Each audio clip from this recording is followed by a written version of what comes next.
তো hello guys, কেমন আছো? আশা করি সবাই ভালো আছো। তো তোমার ভাই এখন আছে চেন্নাই, কাজে এসছে। তারপর ভিউটা দেখো।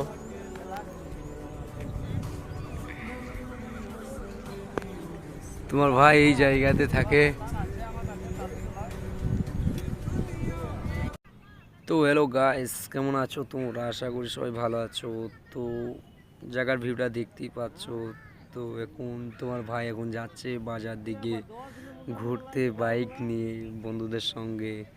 যেহেতু আজকে আমাদের কাজ হয়নি, সেই জন্য ভাবলাম একবার বাজার থেকে একবার ঘুরে আসি আর জায়গার ভিউটাও তোমাদেরকে দেখাই, যা দেখে এখানে অনুভব করতে পারো।